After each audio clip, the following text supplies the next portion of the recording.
அப்படி slip booth slip என்று சொல்லக்கூடிய அந்த பூத் ஸ்லிப்பும் அதே போன்று கட்சி அதாவது ஆளும் வர்க்கத்துக்கு ஆளும் அதிகாரத்துக்கு உள்ளப்பட்டு கொடுக்கக்கூடாது. அதுவும் வந்து பார்த்தீங்கன்னா பூத் லெவல் ஆஃபீஸர் வந்து கொண்டு போய் நேரடியாக வீட்டுக்கு சேரணும். இது எந்த விதத்திலையும் வந்து ஒரு கம்ப்ளைண்ட் வந்து வராத அளவுக்கு பார்த்துக்க வேண்டியது தேர்தல் ஆணையத்துடைய பொறுப்பு என்பதை சொல்லியிருக்கிறோம். சென்சிட்டிவ் பூத்ஸ் எங்கெங்கெல்லாம் வந்து பார்த்தீங்கன்னா ஒரு வன்முறை, ஒரு பூத் கேப்சரிங், அதே போன்று பல்வேறு விதமான வந்து ஒரு ஜனநாயக செயல் அரங்கேற்றப்படும் போது அங்கே வந்து பார்த்தீங்கன்னா அந்த சென்சிட்டிவ் பூத் ஐடென்டிஃபை பண்ணி அங்கே போதுமான அளவுக்கு பந்தோபஸ்து போட வேண்டும் என்ற அந்த கோரிக்கையும் வச்சிருக்கோம். அது மட்டும் இல்லாமல் தமிழ்நாட்டில் பொறுத்தவரை 68,000க்கு மேற்பட்ட வாக்குச்சாவடிகள் இருக்கு. அந்த 68,000க்கு மேற்பட்ட வாக்குச்சாவடிகளில் முழுமையான அளவிற்கு வந்து சிசிடிவி கேமரா, கண்காணிப்பு கேமரா வைக்கணும்.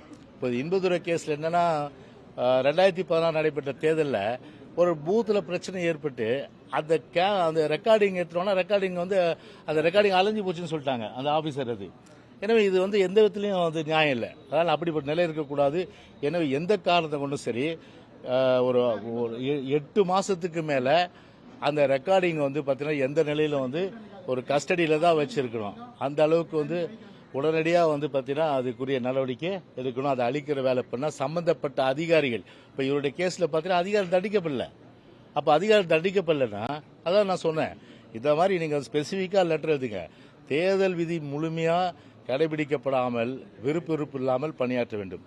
அப்படி ஒரு ஆளும் அதிகாரத்திற்கோ இல்லைன்னா வந்து வேறு விதமான ஒரு அழுத்தத்திற்கோ கட்டுப்பட்டு தேர்தல் அதிகாரிகள் வந்து கடமை செய்தால் அவர்கள் மீது கடுமையான நடவடிக்கை எடுக்கணும். அது மட்டும் இல்லாமல் பஞ்சாப் மாதிரி அது ஒரு அதிகாரி தெரியல, அதான் இப்போ இந்த இது மூலமாக கேட்டிருக்கிறேன்.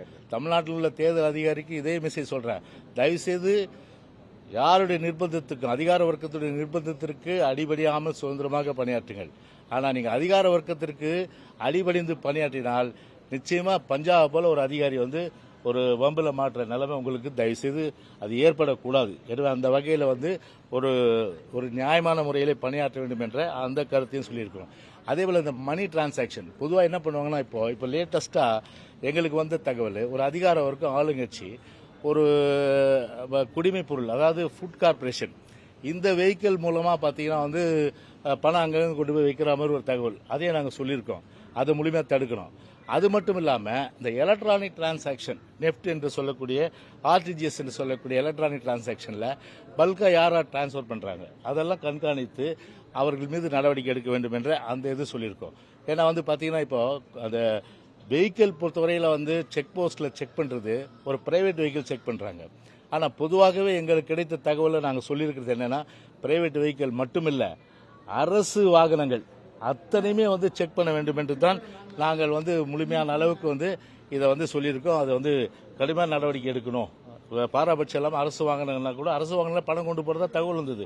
ஏன்னா அதை முழுமையாக ப்ரிவென்ட் பண்ணணும்னு சொல்லிட்டு சொல்லியிருக்கோம். அது அதே போல் வந்து எலக்ட்ரானிக் ஓட்டிங் மிஷின் பொறுத்தவரை ஒரு இதுக்கு கொண்டு போகிற சென்டருக்கு கொண்டு போகிறத 2 வீலர்லாம் கொண்டு போகிறாங்க. இதெல்லாம் மறுபடியும் கூட ஒரு பை எலெக்ஷன் நடந்தது வேளச்சேரிலாம். அதெல்லாம் அந்த மாதிரி இருக்கக்கூடாது. 100% அளவுக்கு எலக்ட்ரானிக் ஓட்டிங் மிஷின் வந்து ஒரு நம்பகத்தன்மையோடு இருக்கணும்.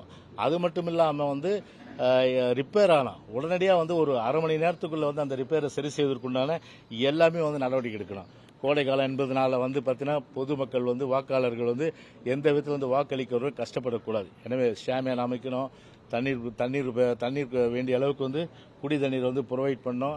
அது மட்டும் இல்லாமல் பார்த்தீங்கன்னா வந்து அவங்க இயற்கை உபாதைகள் வந்து கழிக்க வேண்டும் என்றாலும் கூட அந்த நேரத்தில் வந்து அந்த மற்ற பள்ளிக்கூடங்களை பார்த்தா ஒரு சுகாதாரமற்ற சூழ்நிலை இருக்குது. அதையெல்லாம் மாற்றி அவங்க இயற்கை உபாதையை கழிக்கின்ற வகையில் டாய்லெட் நிறைய போடுங்க அப்படின்னு சொல்லிட்டு பொதுமக்கள் நன்மை கருதி சொல்லியிருக்கோம்.